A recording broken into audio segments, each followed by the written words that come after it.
하늘의 긍정적인 소망의 메시지를 전해드리려 하는 스티그마 미션 방송의 하늘 영성 가이드 김민자 줄리팍입니다. 여러분 오늘 행복하고 감사한 하루 되세요. 고맙습니다.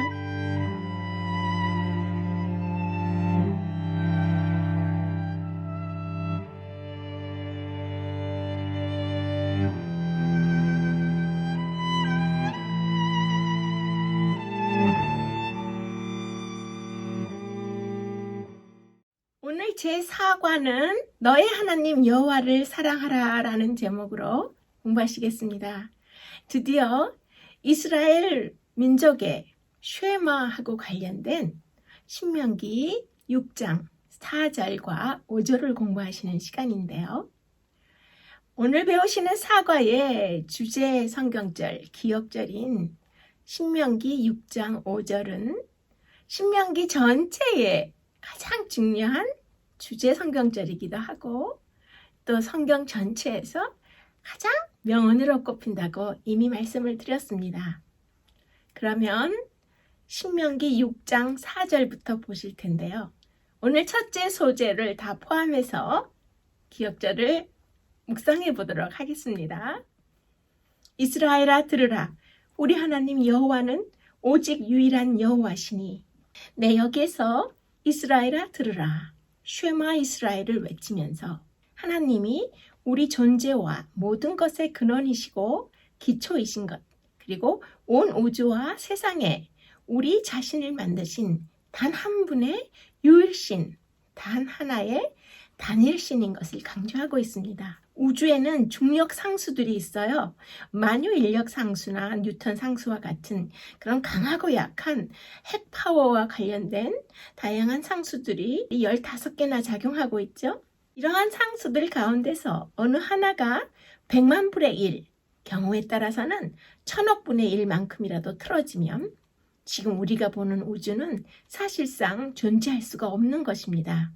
물질은 융합되지 못하고 은하계의 또 모든 별과 행성과 또 우리 사람 모든 생명들도 나타나지 못했을 것입니다. 우리와 같은 존재를 창조하기로 마음먹으신 하나님의 솜씨라는 것 말고는 달리 설명할 수 없는 하나님 유일신 한 분 창조주의 절대적인 주권을 먼저 우리가 똑바로 인식할 수 있어야 하나님을 사랑할 수 있는 준비가 시작되는 것입니다. 하나님이 어떠한 능력의 유일신이신지 분명하게 알아야 하나님을 향한 우리의 사랑이 다른 모든 것들을 향한 우리의 사랑보다 올바른 우선순위에 둘 수 있기 때문에 오늘 공부를 시작하시면서 신명기 6장 4절을 5절 바로 앞에 먼저 말씀하신 것을 알 수 있습니다. 네, 그럼 오늘 제 4과의 주제 성경절이죠. 기억절인 신명기 6장 5절을 보시겠습니다. 너는 마음을 다하고 뜻을 다하고 힘을 다하여 내 하나님 여호와를 사랑하라. 내 자신이 인간적으로 너무 좋아하는 것들, 그런 것들이 있는데요. 그것들에 우리의 그 궁극적인 가치를 가진 대상으로 삼을 때 위험한 영적인 중독 증세가 나타나는데요. 하나님이 아니라 가족이나 일, 명분, 업적 따위에서 우리의 삶의 의미를 얻으려 하면 도리어 그것들에 얽매이게 되는 것입니다. 그래서 그것들을 손에 넣지 않으면 견딜 수 없어 하는데요. 하나님께 토대를 두지 않은 신앙의 정체성은 그래서 어쩔 수 없이 지독한 중독으로 이어질 수밖에 없는 것입니다. 하나님께서는 우리 모두의 개인적인 충성을 원하시지만 하나님을 향한 우리의 충성심은 그분이 도대체 어떤 분이신지, 그분께서 우리를 위해 무엇을 이루어 주신 것인지 먼저 제대로 이해하고 기억하는 것이 매우 중요한 것입니다. 인간 스스로 하나님을 대신하려고 하는 게 죄의 본질이라면 하나님이 친히 우리를 대신하신 것이 구원의 본질인 것입니다.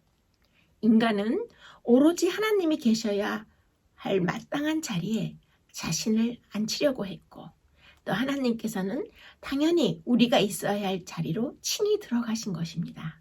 이 세상에 오셔서 이 세상에 인격적으로 개입을 하셔서 인류가 겪는 것과 똑같은 폭력과 억압과 괴로움과 연약함 그리고 고통을 맛보지 않고서 어떻게 하나님이 사랑의 하나님이 될 수 있으셨을까요? 한마디로 예수님은 우리를 위해 고난을 당하셨을 뿐만 아니라 문자 그대로 채찍질을 당하시고 힘을 가진 이들의 위협에 맞서시고 목숨으로 값을 치른다는 게 무엇을 의미하는지 정확하게 직접 겪으셨습니다. 스스로 힘없고 불의에 시달리는 이들 편에 서신 것인데요. 십자가가 아니라면 인간 스스로 하나님을 믿을 길이 없는 것입니다. 고통이 지배하는 현실 세계에 살면서 어떻게 고통을 알지도 못하는 신을, 인간의 고통을 체험해 보시지 않은 하나님을 예배할 수 있었겠습니까? 우리와 더불어 고난을 당하심으로써 세상에 눌린 이들과 하나가 되시기 위하여 인간으로 오신 그리스도 하나님이십니다. 삶을 바꾸는 사랑은 모두 교환이 되었어요. 여기 사상 최대의 역전이 있는 것입니다. 더없이 큰 능력을 가지신 하나님이 소외된 이들과 가난한 이들과 억눌린 이들과 그 자리를 맞바꾸신 것인데요. 그래서 우리는 마음을 다하고 뜻을 다하고 힘을 다하여 하나님 창조주를 사랑할 수 있게 된 것입니다. 이제 우리가 쉐마에 대해서 조금 생각해 보실 텐데 이 쉐마 들으라라고 한 이 신명기 6장 5절의 말씀은 유대인들에게는 신앙의 고백이면서 또 그들의 자녀를 교육하는 기본이 되었죠. 그 다음에 하나님 율법의 핵심인 것을 이제 이 모든 이스라엘 백성들이 잘 명심하였습니다. 이스라엘을 여행하시면 자주 볼 수 있는 장면들이 있어요. 저렇게 팻말에 새겨 넣어서 집 대문이나 문설주에 저렇게 팻말을 붙인 집을 많이 볼 수 있습니다. 여행하시다 보면. 그래서 이제 그것이 너의 자녀에게 부지런히 가르치며 집에 앉았을 때든지 길에 행할 때든지 누웠을 때든지 일어날 때든지 이 말씀을 강론할 것이며 또 너의 집 문설주와 바깥문에 기록할지니라 라고 신명기 6장 7절에서 9절로 말씀하신 그 쉐마가 저렇게 이제 팻말에 쓰여서 이스라엘을 여행하시면 요즘도 보실 수 있는 것이죠.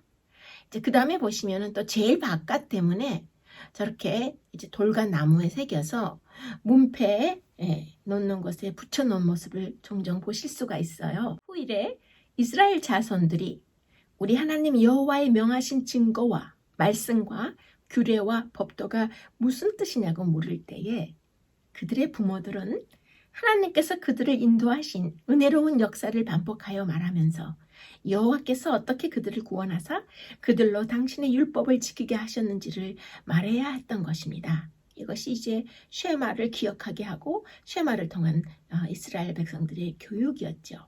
그 다음에 보시면 이제 필렉터리가 나와요. 이것은 뭐냐면 저렇게 조그만 가죽으로 된 통에 이제 이 신명기 6장 5절을 써온 것을 그 안에 넣어서 저렇게 이마에도 묶고 다니고요.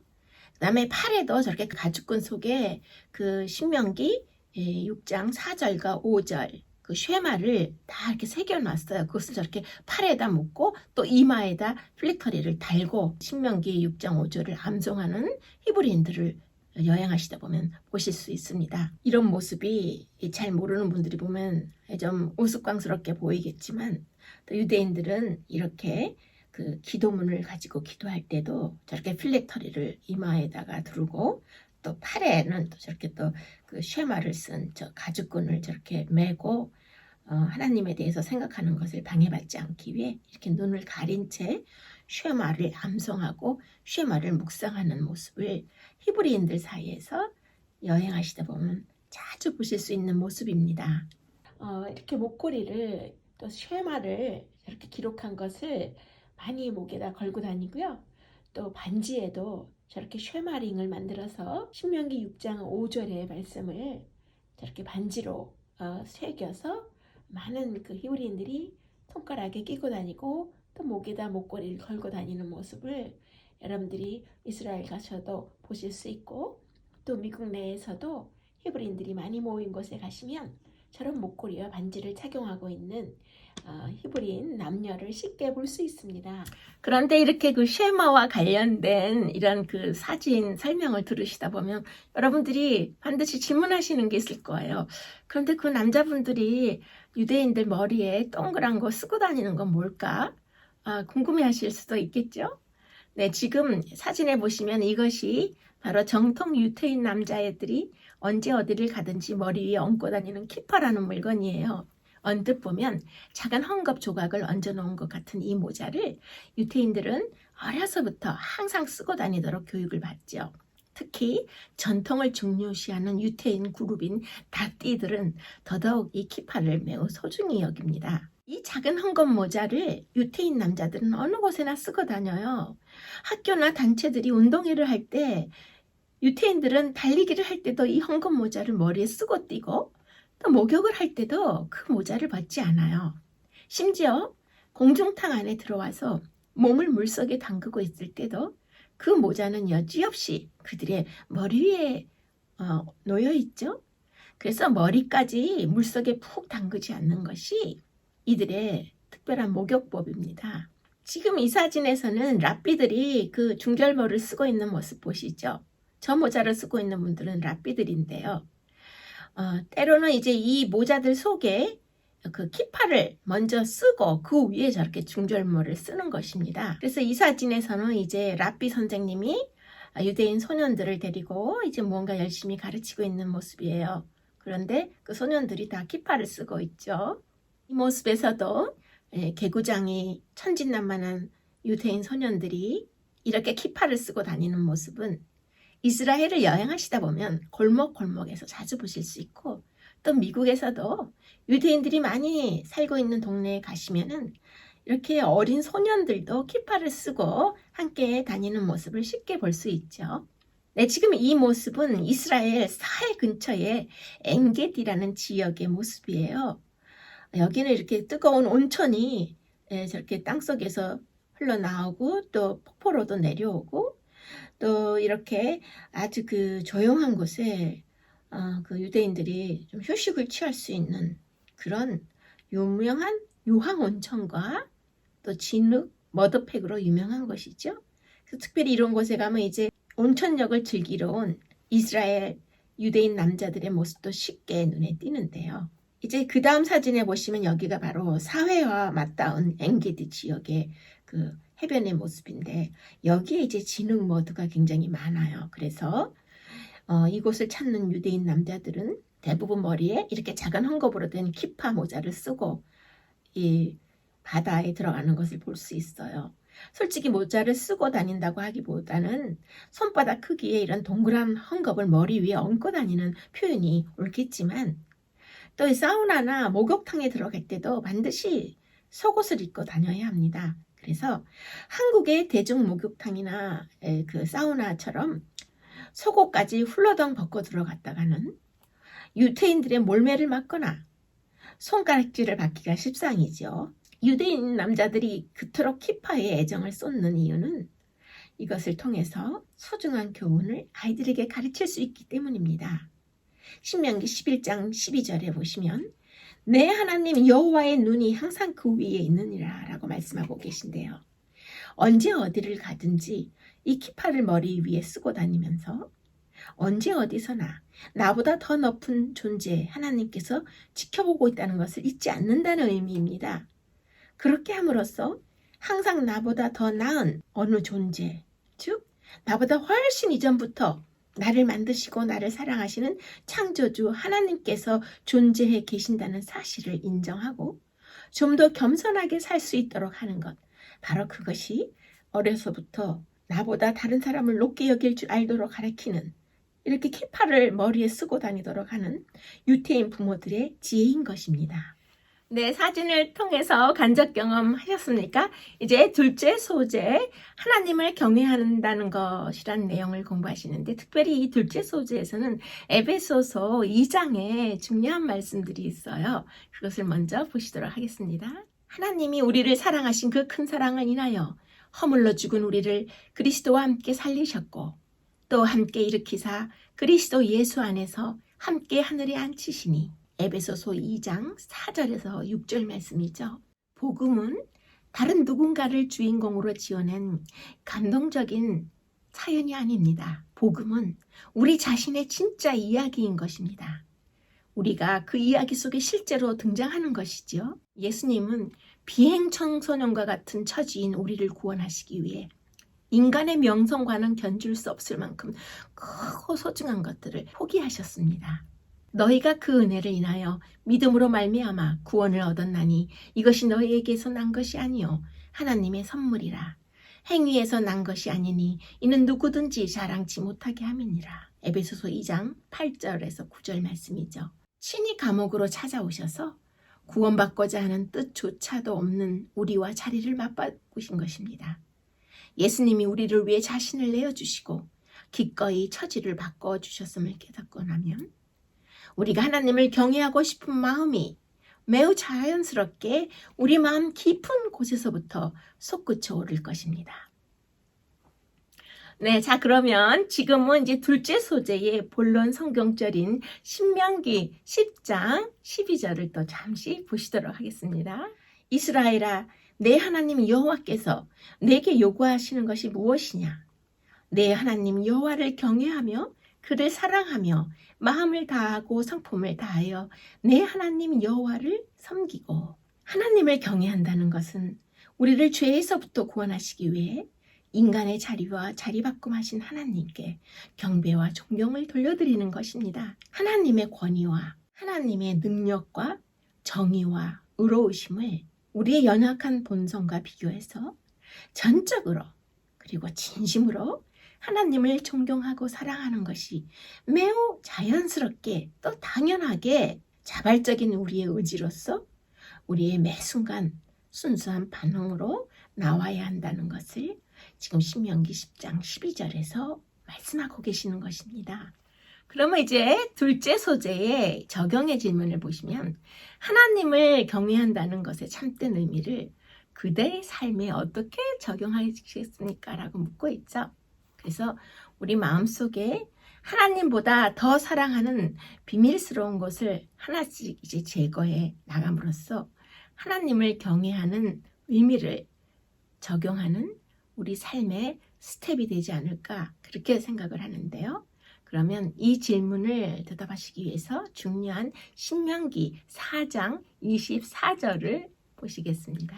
내 하나님 여호와는 소멸하는 불이시여 질투하는 하나님이시라. 우리 자신의 내면 속에 자리 잡은 우상 숭배에 대해서 그리스도인 스스로 인정할 사람은 별로 없겠죠.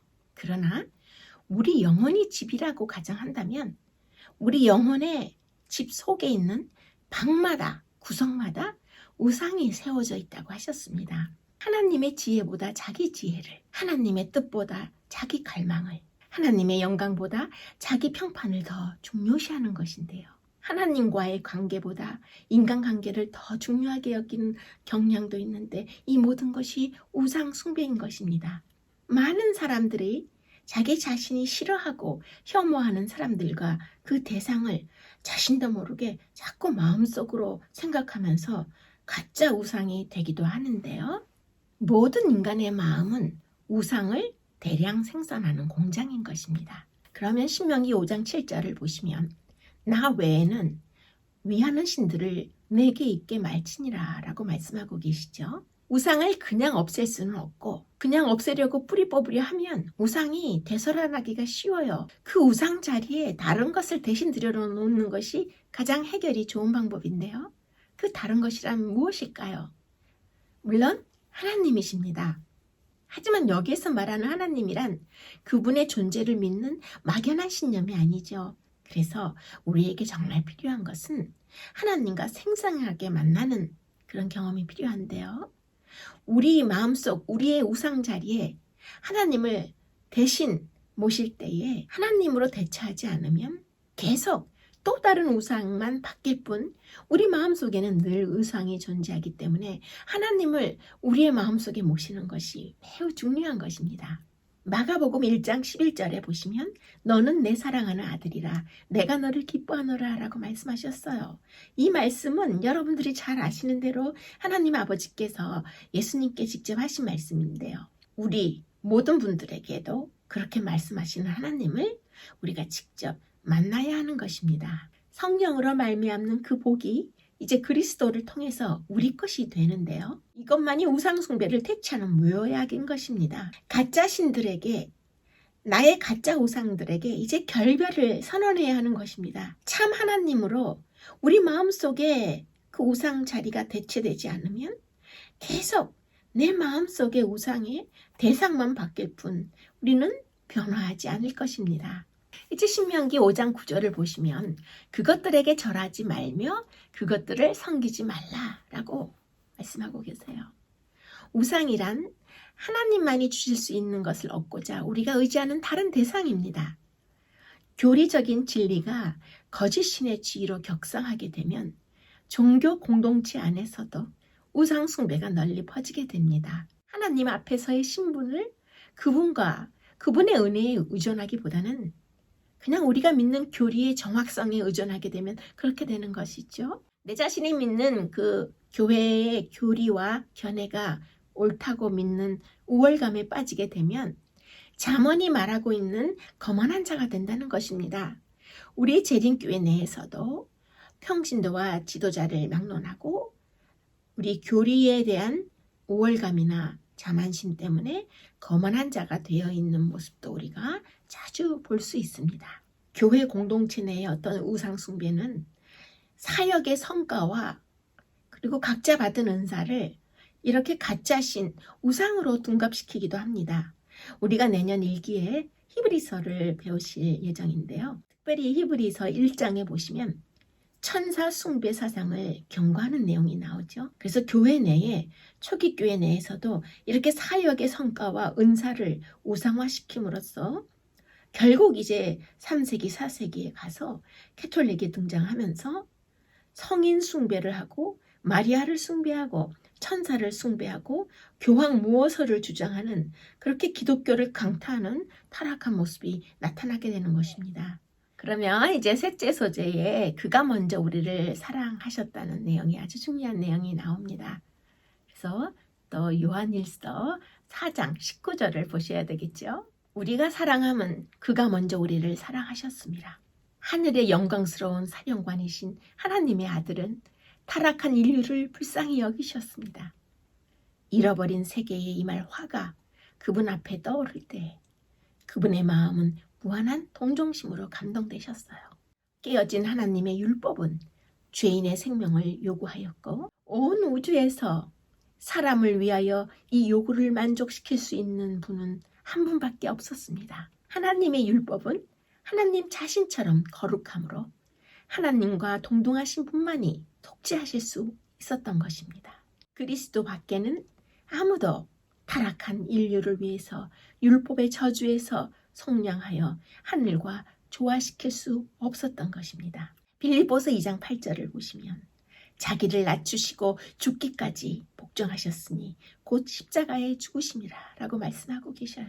우주의 왕, 성부 하나님께 있어서도 범죄한 인류를 위해서 당신의 아들을 죽도록 내어주는 것은 너무나 큰 투쟁이 아닐 수 없었습니다. 사람의 구원을 확보할 수 있는 유일한 경륜에는 온 하늘의 무한한 희생이 포함되어 있었던 것입니다. 예수 그리스도 성자 하나님 그분은 죄인과 죄의 형벌 사이에 서실 것이었습니다. 그분은 하늘의 왕의 높은 지위를 버리시고 자신을 낮추어서 사람으로 지상에 나타나셔서 사람이 견뎌야 할 각종 슬픔과 유혹을 친히 경험하실 것이었습니다. 그리스도께서는 가장 잔인한 죽음을 당하시고 하늘과 땅 사이에 범죄한 죄인으로 들림을 받아야 하였습니다. 천사들이 참아 볼 수 없어서 얼굴을 가릴 정도로 무서운 고통에 긴 시간을 견뎌내셔야 하였던 것입니다. 천사들은 그들의 사령관 예수 그리스도의 발 앞에 엎드려서 그들이 사람을 위한 희생이 대신 되겠다고 제안하였어요. 그러나 천사의 생명은 인류의 죄의 빛을 갚을 수 없었습니다.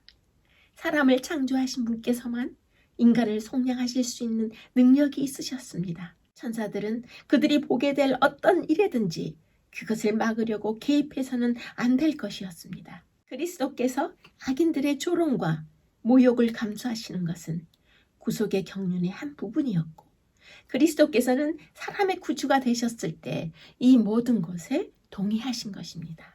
그래서 이러하신 분, 이런 하나님을 우리가 경외한다는 것은 우리의 죄를 대신하시고 그 결과 우리를 영원토록 구원하신 그런 하나님께 적합한 경배와 사랑을 돌리라는 것을 오늘 제 사과에서 들으라 이스라엘이여 쉐마 이스라엘을 통해서 신명기 6장을 공부하고 계신 것입니다. 넷째 소재에 보시면 너희가 나를 사랑하면 내 계명을 지켜라 라는 말씀이 나와요. 그래서 요한복음 14장 15절의 말씀을 먼저 보시겠습니다. 너희가 나를 사랑하면 나의 계명을 지키리라. 하나님을 사랑하는 것은 이것이니 우리가 그의 계명을 지키는 것이라. 신명기 11장 1절을 보시면 내 하나님 여호와를 사랑하며 법도와 규례와 명령을 항상 지키라 라고 말씀하고 계셔요. 그래서 이 말씀을 볼 때 우리는 신명기 7장 9절을 생각합니다.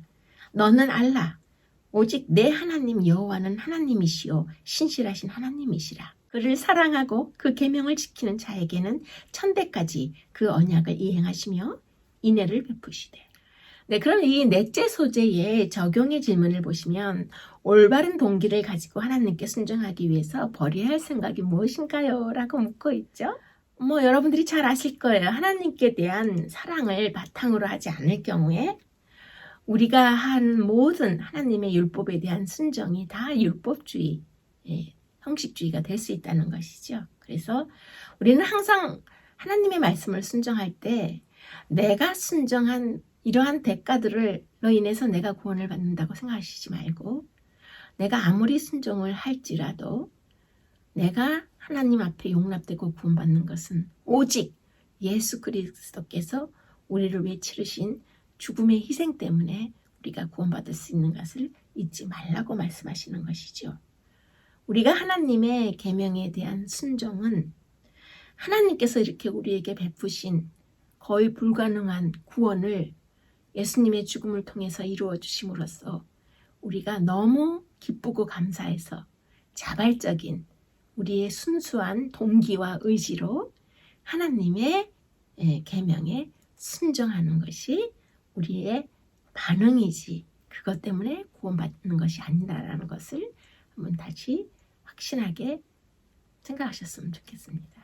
다섯째 소재 메시지는 모든 계명 가운데 첫째 계명은 진심으로 하나님을 사랑하는 것이라고 말씀하고 계셔요. 여러분들이 평상시에 너무 많이 들었던 말씀이죠. 그런데 이 마지막 때에 이제 우리에게 영적인 압박이 가해지면 우리 각자의 선택 기준이 우리가 얼마나 하나님을 사랑하는가에 달려있다고 지금 말씀하고 계시는 것입니다. 그래서 우리가 너무나 많은 시간을 통해서 들어온 마지막 시대에 이런 영적인 박해가 일어날 때에 우리가 하게 되는 선택은 각자의 선택은 결국 우리가 평상시에 하나님을 얼마나 사랑해 왔는지 그렇지 않은지에 따라 판가름 나게 될 것이라고 말씀하고 계셔요. 그래서 개인적으로 평상시 하나님의 사랑과 하나님의 용서하심과 하나님의 임재하심을 깊이 체험한 사람만이 어렵게 통과할 시험대가 우리에게 다가오고 있다는 것인데요. 우리가 오로지 하나님 편을 선택하고 하나님을 따르기 위해서는 신명기 6장에 말씀하신 대로 마음과 성품과 뜻과 힘과 목숨을 다해서 하나님을 사랑하는 것이 평상시에 우리가 체험해야 된다고 말씀하고 계시는 것입니다. 그러면 이제 중요한 다섯째 소재의 질문들이 나오는데요. 먼저 부담 없이 적용의 질문을 먼저 보시자면 누군가가 그대에게 한 번도 보지 못한 하나님을 어떻게 사랑할 수 있느냐고 묻는다면 뭐라고 얘기하시겠습니까? 라고 묻고 있어요. 네, 이 다섯째 소재의 이제 그 묵상의 질문은 제가 아주 중요한 베드로의 사랑의 경험으로 여러분들과 생각해 보려고 해요. 그래서 먼저 지금 이 질문을 우리가 생각해 볼 때 보이지 않는 하나님을 어떻게 믿냐고 누군가 물었을 때 그것을 내가 어떻게 증명할 것인가 여러분들이 고민할 수 있으시죠? 제2차 세계대전이 끝난 후에 영국에서 하나님은 없다, 하나님은 계시지 않는다라는 것을 증명하는 공식적인 회의가 열렸습니다. 그래서 이것을 증명하기 위해서 영국의 아주 유명한 천문학 박사와 의학 박사 두 분이 초빙이 되었어요. 먼저 천문학 박사가 강연을 시작했어요. 얼마 전에 저는 최신형 망원경을 구입을 했어요. 이것은 너무 고성능 망원경이라서 저희 연구소에서 정말 중요하게 생각하는 기계를 샀는데요. 이렇게 고성능 최신형 망원경을 아무리 들여다봐도 하나님은 우주 전체에서 볼 수가 없었습니다. 정말 하나님이 계시다면 하나님의 옥기실에도 스쳐가야 될 텐데 이 망원경에는 전혀 하나님이 보이지 않아요. 그래서 저는 여러분 앞에서 하나님이 없다는 것을 확실하게 말할 수 있습니다. 그랬어요. 그랬더니 거기 앉아있던 많은 청중들이 막 박수를 치면서 환호를 했어요. 맞아. 하나님은 없는 게 확실해. 그러면서 큰 소리로 웃고 박수를 쳤어요. 그러자 이제 두 번째 강연자인 의학 박사가 앞으로 나오셨습니다. 그분이 이제 말씀을 하시는 거예요. 나는 평생을 의학을 너무 열심히 연구하고 살았어요. 그런데 기독교인들은 자꾸 이 사람 속에 영혼이 있다고 하는데 저는 이해할 수가 없습니다. 저는 제 평생에 수술을 너무 많이 했고요. 또 시신을 부검한 적도 너무 많습니다. 시신을 부검하고 또 인체를 아무리 해부해봐도 영혼이란 것을 찾아볼 수가 없었어요. 도대체 사람의 영혼이 어디 있다는 것입니까? 뼈 속에 있습니까? 피 속에 있습니까? 아니면 살 속에 있습니까? 그랬더니 그 청중들이 맞아. 다 거짓이야. 도대체 성경에서 이야기하는 영혼도 없는 거야. 라고 비웃었어요. 수많은 청중들이 그렇게 시끄럽게 환호하면서 고개를 끄덕이고 이제 강연이 끝나가고 이 사회자가 청중을 향해 다른 질문이 없냐고 물었어요. 그러나 모두 없다고 잠자코 있는 거예요. 그랬더니 그 사회자가 그러면 여러분 이것으로 하나님은 없다, 하나님은 계시지 않는다라는 것이 증명되었으므로 오늘 모든 회의를 마치겠습니다 라고 큰 소리로 말했어요. 그러자 맨 앞에 앉아있던 머리가 하얀 할머님께서 제가 할 말이 있습니다 라고 얘기하더니 강단 앞으로 뛰어나오셨어요. 할머니가 먼저 그 천문학 박사께 질문을 했어요. 박사님이 갖고 계신 그 망원경이 고성능 최신형 망원경이라고 하셨습니까? 그랬더니 그 박사님이 네, 무엇이든 다 보입니다. 그랬더니 이 할머님이 그러면 바람도 보이나요? 라고 물었어요. 그랬더니 아니요, 바람은 보이지 않지요. 그랬더니 그 할머님이 그러면 바람이 없나요? 존재하지 않나요? 라고 물었어요. 그랬더니 그 천문학 박사가 아니죠. 바람은 우리가 느끼잖아요. 바람은 있습니다. 그러나 바람은 이 망원경이나 현미경으로 봐도 우리 눈으로 볼 수 있는 게 아니죠. 그랬더니 할머니께서 어떻게 바람이 있다는 것을 확신하세요? 보이지도 않는데 그러면 하나님이 보이지 않으시기 때문에 하나님이 없는 것입니까? 라고 물었어요. 바람도 볼 수 없는 망원경을 가지고 어떻게 하나님을 볼 수 있겠습니까?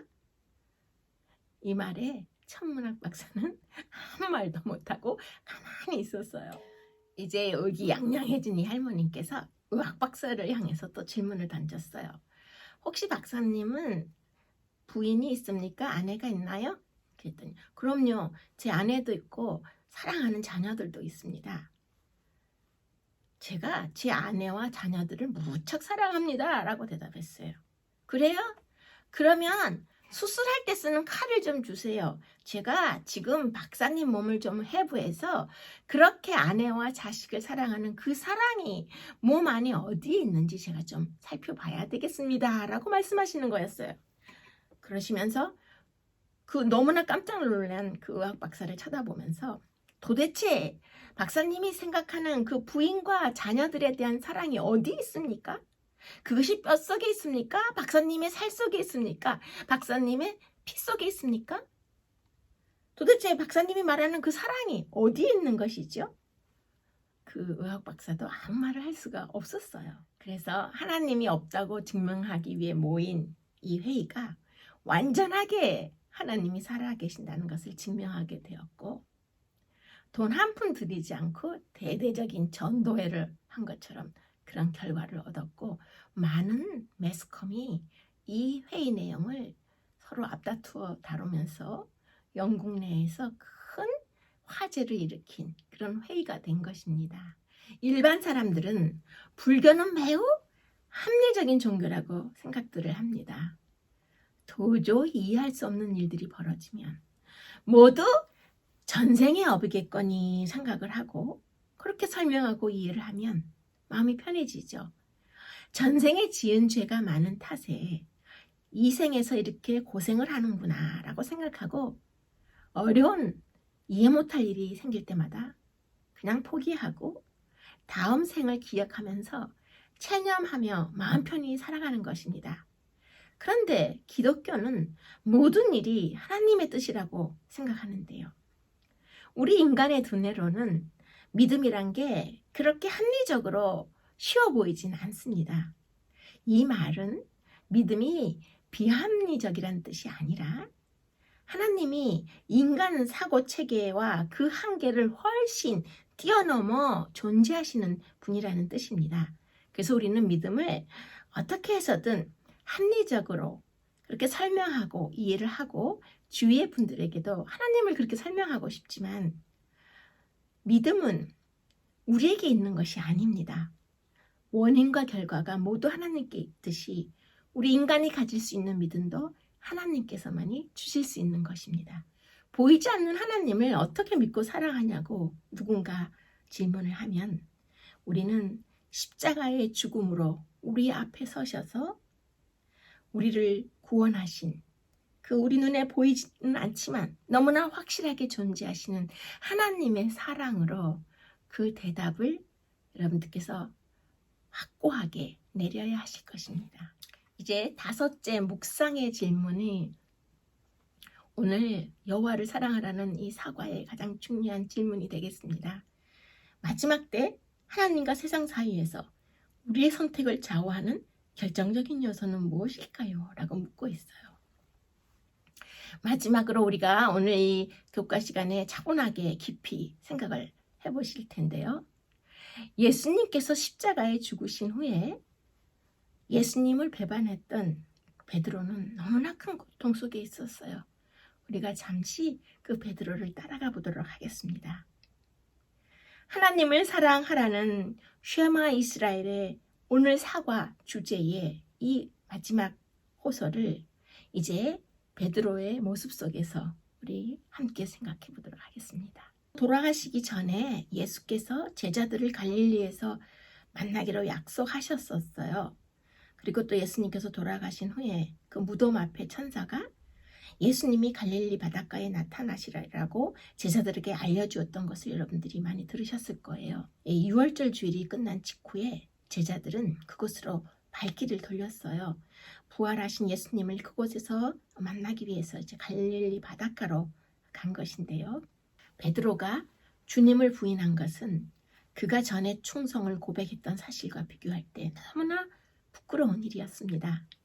베드로는 그리스도를 모욕했고 그의 동료들의 불신을 일으킨 것입니다. 그들은 베드로가 전에 저희 중에서 가졌던 그 지위를 차지하도록 다시는 용납되지 못하리라고 생각을 했고, 또 베드로 자신도 모든 신임을 잃었다고 괴로워하며 생각하고 있었어요. 사도의 직분을 다시 갖도록 부르심을 받기 전에 베드로는 모든 형제들 앞에서 확실하게 회개한 증거를 보여야만 했는데요. 동료 제자들과 또 많은 사람들 앞에서 신임을 회복할 그런 상황에 놓이게 된 것입니다. 베드로는 자신의 미래에 대해서 이때 많은 의심을 하게 되었고, 또 앞으로 펼쳐질 어두운 운명에 대해서도 슬픔을 가누지 못했어요. 이 모든 후회와 회한과 주님을 부인했던 가책과 눈물의 시간 동안에 참회하는 베드로를 홀로 조용히 지켜보는 목격자가 계셨으니 무덤에서 부활하신 예수 그리스도이셨습니다.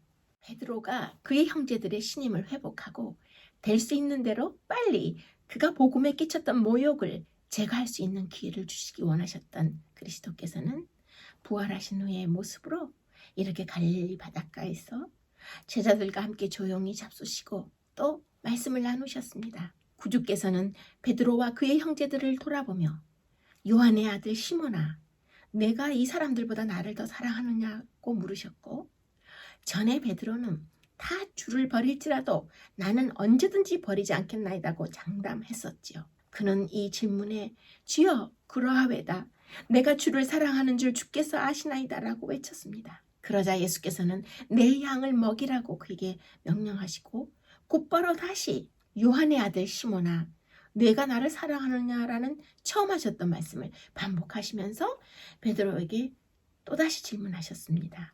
두 번째 대답도 처음처럼 주여 그러하외다, 내가 주를 사랑하는 줄 주께서 아시나이다 라고 베드로가 대답하자 예수께서는 이번에도 내 양을 치라고 그에게 말씀하셨죠. 그리고 나서 다시 한 번 더 구주께서는 요한의 아들 시몬아, 내가 나를 사랑하느냐 라고 시험하는 질문을 하셨습니다. 베드로는 너무 근심을 하였고 예수께서 내 자신의 사랑을 의심하는구나 라고 생각하게 되었습니다. 그는 주께서 그를 믿지 못할 충분한 이유를 갖고 계시다는 것을 이제 알고 있기 때문에 예수님을 부인했던 그것을 기억하며 너무 아픈 마음으로 주여 모든 것을 아시오매 내가 주를 사랑하는 줄을 주께서 아시나이다라고 대답했어요. 그때 다시 예수께서 그에게 내 양을 먹이라고 말씀하신 것입니다. 베드로는 3번이나 주님을 공공연하게 부인했었기 때문에 예수님께서도 부활하신 후에 제자들을 만난 자리에서 3번씩이나 바늘 돋친 화살과 같은 이 날카로운 질문을 베드로의 상처받은 마음에 던지심으로써 사랑과 충성의 보증을 베드로에게서 끌어내신 것입니다. 모여있는 제자들 앞에서 예수님은 베드로의 회개의 깊이를 나타내셨고 한때 자만했던 베드로가 얼마나 완전하게 겸손하게 되었는지를 보여주시려 한 것입니다. 베드로는 본래 나서기를 잘하고 매우 충동적이었는데 사단은 이 특성을 가지고 베드로를 넘어뜨리는데 이용하였죠. 그래서 지금 이 순간에는 사랑의 예수님께서 베드로가 이제는 달라진 모습을 다른 제자 앞에서 보여주시기 위해 이렇게 송곳같이 날카롭고 아픈 질문을 3번이나 이어서 하신 것입니다. 그 이후에 이제 곧바로 그 베드로의 인생에 너무 중요한 장면을 보여주시는 대목이 나옵니다. 여기에서는 이제 예수께서 베드로와 둘이 걸으시면서 좀 베드로에게만 하고 싶은 얘기를 좀 조용히 비밀스럽게 말씀하시려고 하신 것 같아요.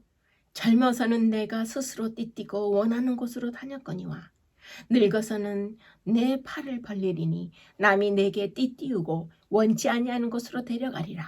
이 말씀을 하신 것은 베드로가 어떠한 죽음으로 그의 삶을 마칠지 또 어떻게 하나님께 영광을 돌리고 그가 죽음을 맞이할 것인지 미리 보여주신 것입니다. 예수님께서는 이렇게 말씀하심으로써 베드로가 어떤 모양으로 죽을 것을 그에게 알게 하셨고 더욱이 십자가 위에 그의 손을 펼 것까지 예언하신 것입니다. 다시 예수께서는 나를 따르라고 명하셨는데요. 베드로는 이 계시로 인해서 낙담하지 않았습니다.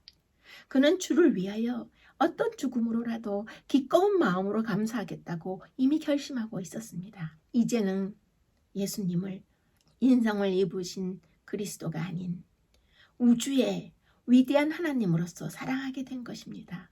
이제는 희생을 요하는 주의 사업을 분담할 준비가 되어 있었고 더 이상 주님을 부인하지 않을 수 있는 그런 마음의 변화가 완성되어 있었습니다. 마침내 베드로가 십자가에 못 박히게 되었을 때 자신의 요구에 따라서 십자가에 거꾸로 못 박혔던 것입니다. 베드로는 자기 주님이 고통당하신 것과 같은 모양으로 고통당하는 것을 너무도 과분한 영광이라고 생각했어요. 베드로에게 나를 따르라고 하신 말씀은 생생한 교훈으로 가득 차 있는 말씀이었습니다. 7개의 언덕으로 되어 있는 로마시의 가장 높은 언덕에서 이제 저런 모습으로 처형을 당하였는데요. 베드로가 예수님을 부인했던 그 후회의 고통과 회개의 경험이 평생 하나님을 사랑하고 하나님을 위해 죽을 수 있도록 베드로를 준비시켜 주었습니다. 베드로는 예수님께서 승천하신 이후에 교회 안에 지대한 영향을 끼쳤습니다. 베드로는 그리스도께서 갈릴리 해변에서 그에게 가르쳐 주신 교훈을 그의 생애에 십자가에서 그의 마지막 삶을 마칠 때까지 지니고 있었습니다. 내가 나를 사랑하느냐 3번 물으신 것은 이것이 필수적인 자격이었기 때문입니다. 비록 베드로가 다른 모든 것을 소유했다 할지라도 그리스도에 대한 사랑이 없었다면 그는 주님의 양떼를 돌볼 충실한 목자가 될 수 없었을 것입니다. 베드로에게 사도직이 이러한 과정을 통해 회복되었으나 그리스도께로부터 받은 명예와 권위가 베드로에게 형제들 위에 군림할 대권을 주지는 않았습니다. 이 모습처럼 제자들 중에서 가장 참혹한 처형인 십자가형으로, 그것도 피가 거꾸로 머리에 쏠려서 가장 고통스러운 거꾸로 매달린 십자가의 죽음으로 베드로의 하나님께 대한 사랑을 한 점 후회 없이 모두 보여드린 최후를 맞이하게 된 것입니다. 하나님을 사랑하는 것이 어떤 것인지 우리가 생각하게 되었는데요. 이 베드로의 이런 그 내적인 변화를 말씀드린 이 장면의 십자가에 처형당하는 이 모습들은 이제 이태리의 로마에 가시면 바울 순교 기념교회가 있어요. 거기 가시면 이제 바울의 순교 모습과 또 베드로의 이렇게 십자가에 거꾸로 매달린 모습들이 거룩한 성화로 거기에 소장되어 있어요. 그래서 많은 그 생각을 하게 하는 그런 모습들인데요. 오늘 그런 모습들을 통해서 여러분과 함께 여호와 하나님을 사랑하는 것이 무엇인지 베드로의 최후를 통해서 우리 마음에 다시 한번 다짐해 보셨습니다. 하나님은 우리를 있는 그대로 사랑하십니다. 우리의 믿음이 커지면 우리를 더 사랑하시고 우리의 믿음이 작아지면 우리를 덜 사랑한다고 생각하는 것은 우리 사람들의 오산인 것입니다. 하나님의 사랑을 인간의 사랑과 혼동하지 말라고 하셨는데요. 우리가 잘할 때는 하나님의 사랑이 후해졌다가 또 우리가 실수하면 하나님의 사랑이 줄어드는 것이 아닌 것입니다. 하나님의 사랑은 그냥 우리의 있는 그대로 모두 사랑하시는 것입니다. 하나님의 사랑은 끝없는 사랑이라고 하셨어요.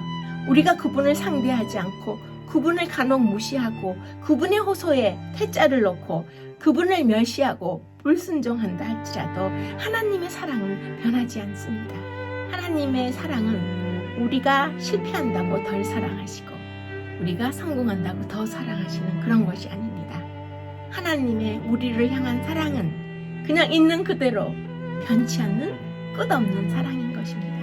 이러한 하나님의 눈물겨운 일편단심 사랑에 순수한 동기와 자발적인 사랑으로 신속하게 응답하시고 신속하게 반응하시는 그리스도인이 되시기 바랍니다. 다음 주 제5가에서 다시 뵙겠습니다. 감사합니다.